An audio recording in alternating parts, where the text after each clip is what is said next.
Hi students, welcome to financial derivative subject. In this class, we are going to discuss about option trading strategies. Dear students, when you come to options trading strategies, there are three types.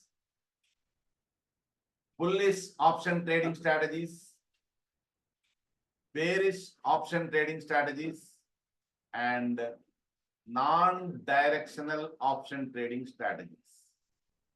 So these are the three types of trading strategies we have. So we shall discuss in detail about these three types of option trading strategies. Let me show you the presentation and explain them. Thank you. So this is the question, my dear students.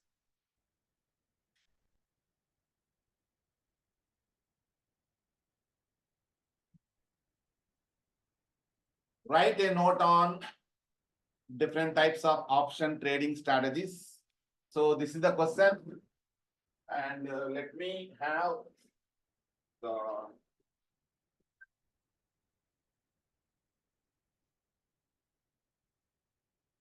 okay. So option trading means buying and selling options. Option trading ante options ni కొనుక్కోవడము అమ్మడం. Buying ante కొనుక్కోవడం, selling ante అమ్మడం. Okay. So a trader will go for buying a call option when he expects that the price of the underlying is likely to increase. Call option ki trader ఎప్పుడు వెళ్తాడు అంటే ఒక వస్తువు యొక్క ధర పెరగవచ్చేమో, ఒక ఆస్తి అండర్లయింగ్ అన్నమాట, డెరైవేటివ్. ఒక ఆప్షన్ డెరైవేటివ్ యొక్క వాల్యూ ఫ్యూచర్ లో పెరగవచ్చేమో అనే భయంతో, జాగ్రత్తతో ఏం కొనుక్కోవడానికి వెళ్తాడంటే కాల్ ఆప్షన్ కొనుక్కోవడానికి వెళ్తాడన్నమాట. అదే విధంగా similarly a trader will go for buying a put option. A trader will go for buying a put option when he expects that the price of underlying is likely to fall. Put option కి ఎప్పుడు వెళ్తాడు? ఒక underlying derivative యొక్క value తగ్గుతుందేమో అనే భయంతో ఏం చేస్తాడు? అమ్మడానికి పోతాడు, అమ్మే ఆప్షన్ తీసుకుంటాడు. దాన్నే పుట్ ఆప్షన్ అంటారు. పెరుగుతుంది అనే అనుమానంతో తీసుకునే ఆప్షన్నే కాల్ ఆప్షన్ అంటారు. ఒక అండర్లయింగ్ వాల్యూ యొక్క, ఒక అండర్లయింగ్ డెరివేటివ్ యొక్క ధర పెరుగుతుంది అనే అనుమానంతో ఏం తీసుకుంటాడు? కాల్ ఆప్షన్ తీసుకుంటాడు. ఒక అండర్లయింగ్ డెరివేటివ్ యొక్క ధర తగ్గుతుంది అనే అనుమానంతో తీసుకునే ఆప్షన్నే పుట్ ఆప్షన్ అంటారు. ఓకే. సో ఇక్కడ మనం అర్థం చేసుకోవాల్సిన ముఖ్యమైన పాయింట్ ఏమంటే the option trading is a zero sum game. Zero sum game అంటే ఇక్కడ ఒకరికి వచ్చిన లాభం యువతల వైపు 10 రూపాయలు అయితే ఆ వైపు 10 రూపాయలు నష్టం వస్తుంది. ఇది ఒకరికి గెయిన్ అనుకుంటే ఇంకొకరికి లాస్ అన్నమాట. అప్పుడు ఏమని 10 - 10 = 0. ఇది జీరో సమ్ గేమ్ అంటే. So the profit of the option holder is equal to the loss of option writer when the option is exercise. ఒక ఆప్షన్ ఎక్సర్సైజ్ చేసినప్పుడు ఒకరికి 10 రూపాయలు లాభం వస్తే ఖచ్చితంగా అవతల వ్యక్తికి 10 రూపాయలు లాస్ వస్తుంది. దానే జీరో సమ్ గేమ్ అంటే 10 - 10 = 0 అన్నమాట.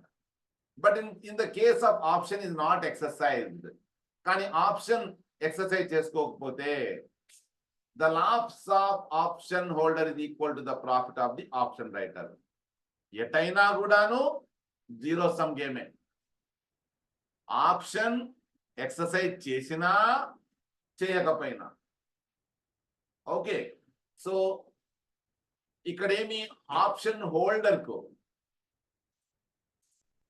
ద ప్రాఫిట్, ఆప్షన్ హోల్డర్ కి ఇక్కడ లాభం అయితే ఇక్కడ ఏమవుతుంది, in case of option is not exercise the loss of option holder is equal to the profit of option writer.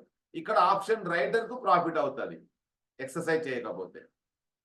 Exercise చేస్తే ఆప్షన్ హోల్డర్, ఎక్సర్సైజ్ చేయకపోతే ఆప్షన్ రైటర్ కు లాభం అవుతుంది. మొత్తానికైతే జీరో సమ్ గేమ్. అంటే ఇంకొక సందర్భంలో ఇక్కడ లాస్ వస్తే ఏమి ఆప్షన్ హోల్డర్ కు, ఆప్షన్ రైటర్ కి గెయిన్ వస్తుంది, అక్కడ కూడా జీరోనే అది. Okay, the prime objective of constructing an option position is to maximise profit or minimise risk. So ఈ ఆప్షన్ పొజిషన్ ను ఎందుకు నిర్మిస్తారు లేదా ఈ స్ట్రాటజీ తీసుకుంటారు అంటే ఒకటే ఒక మెయిన్ అడ్వాంటేజ్, ఒకటి అనమాట. అదేమంటే ఒకటి లాభాన్ని గరిష్టంగా సంపాదించడానికి కానీ, లేదంటే నష్టాన్ని తగ్గించుకోవడానికి కానీ, కనిష్ట స్థాయికి తెచ్చుకోవడానికి కానీ నష్టాన్ని. సో ఇక్కడ మీరు గుర్తుపెట్టుకోవాల్సిన విషయం ఏంటంటే there are 4 factors for developing an option trading. 4 అంశాలు మనం పరిగణలోకి తీసుకోవాలి ఆప్షన్ ట్రేడింగ్ స్ట్రాటజీ తీసుకోవాలంటే. ఒకటి ఏమంటే బయింగ్ అన్ ఆప్షన్ తీసుకోవడం, option holder call option, selling an option writer put option, strike price, ఏ ధరకు మనము స్ట్రైక్ చేస్తున్నాం, ఏ ధరకు మీకు తెలిసే ఉంటుంది. American type of options, European type of options మీరు చూసే ఉంటారు. ధర, ఓకేనా, ధర ఏ ధరకు మనము స్ట్రైక్ చేస్తున్నాం, ఏ రేటుకు మనము ఒక ఆప్షన్ కాంట్రాక్ట్ ఎక్సర్సైజ్ చేస్తామనే దానికి సంబంధించింది స్ట్రైక్ ప్రైస్. ఇంకా ఎక్స్పిరేషన్ డేట్ అంటే ఏ రోజున అది ఆప్షన్ కాంట్రాక్ట్ ముగుస్తుందో దాన్ని ఎక్స్పిరేషన్ డేట్ అంటాము.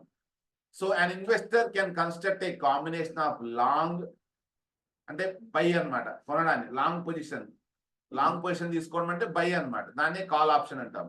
షార్ట్ అంటే సెల్లర్ తీసుకునే పొజిషన్ సెల్ అన్నమాట, put option with different strike prices. వివిధ రకాల ధరలకు మనము ఏం చేయొచ్చు, ఎక్సర్సైజ్ చేయడానికి మనం ముందుగానే కాంట్రాక్ట్ కుదుర్చుకోవచ్చు, లేదా డిఫరెంట్ ఎక్స్పైరీ డేట్స్ తో మనం ఆప్షన్ ఎక్సర్సైజ్ చేయడానికి తీసుకోవచ్చు. Okay, broadly all the option trading strategies are classified into following categories. మొత్తానికి ఆప్షన్ ట్రేడింగ్ స్ట్రాటజీస్ మనం కింది రూపాల్లో మనం డివైడ్ చేసుకోవచ్చు. ఒకటి బుల్లిష్ ఆప్షన్ స్ట్రాటజీస్. బుల్లిష్ అంటే ధరలు పెరుగుతాయి అని అర్థం. ధరలు పెరుగుతాయి.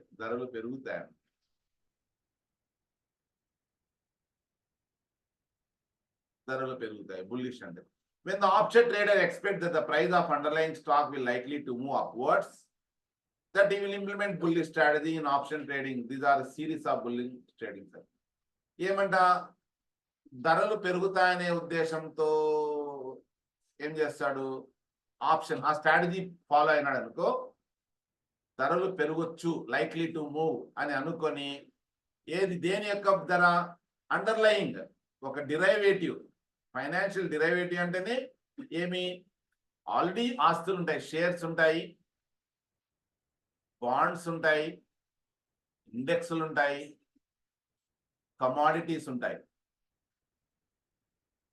ఇవి అండర్లయింగ్ అసెట్స్ అన్నమాట. దాన్ని బేస్ చేసుకొని ఏర్పడినటివే ఫార్వర్డ్స్, ఫ్యూచర్స్, ఆప్షన్స్, స్వాప్స్. ఈ 4 రకాల ఫైనాన్షియల్ డెరివేటివ్స్ అన్నమాట. ఓకేనా, వీటి యొక్క ధరలు పెరుగుతాయేమో, షేర్స్ కావచ్చు, బాండ్స్ కావచ్చు, ఇండెక్స్ కావచ్చు, కమాడిటీస్, వీటి ధరలు పెరుగుతాయనే లైక్లీ టు మూవ్ ఆ ఉద్దేశంతో ఇంప్లిమెంట్ చేసే స్ట్రాటజీనే బుల్లిష్ స్ట్రాటజీ అంటాం. These are a series of bullish strategies. Very bullish అంటే స్టీప్ గా ధర పెరగవచ్చు, ఇట్లా వెరీ బుల్లిష్, ఇట్లా జుమ్మని ఇట్లా విపరీతంగా.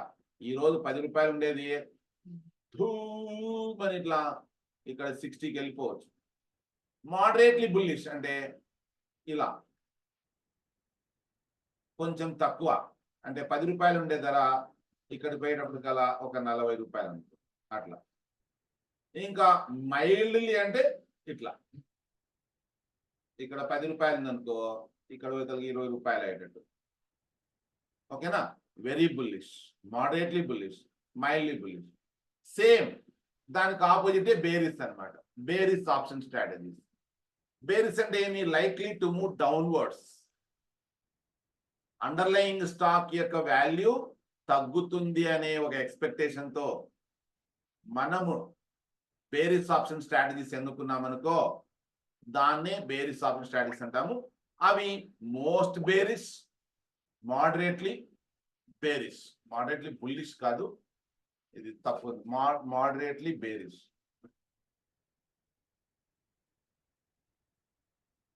Moderately bearish. సో ఎలా ఉంటది? తగ్గుతుంది అనమాట. ఇట్లా ఇట్లా మోస్ట్ బేరిష్ అంటే ఇట్లా స్టీప్ గా తగ్గుతుంది. వస్తువు యొక్క ధర ఇక్కడ 10 రూపాయలు ఉందనుకో ఇక్కడ 2 రూపాయలు అట్లా పడిపోవచ్చు. అదే మోడరేట్లీ బేరిష్ అంటే కొంచెం ఇక్కడ 10 రూపాయలు ఉండేది ఇక్కడికి 5 రూపాయలు రావడం. జస్ట్ ఎగ్జాంపుల్ చెప్తున్నాను. Bearish option strategies. So bullish అంటే price of finance derivatives will increase అనమాట, స్టీప్ గా పోతాయి. బేరిష్ అంటే తగ్గుతాయి అన్నమాట. ఇక non directional or neutral strategies అంటే అటు బుల్లిష్ కాదు, బేరిష్ కాదు, వొలాటిలిటీ. ఇలా పెరుగుతూ ఉంటాయి, తగ్గుతుంటాయి, పెరుగుతుంటాయి, తగ్గుతుంటాయి, పెరుగుతుంటాయి, తగ్గుతుంటాయి. ఇలాంటి స్ట్రాటజీలు తీసుకున్నాం అనుకో అవే బుల్లిష్ అండ్ వొలాటిలిటీ అంటాము, బేరిష్ అండ్ వొలాటిలిటీ అంటాం. ఓకేనా?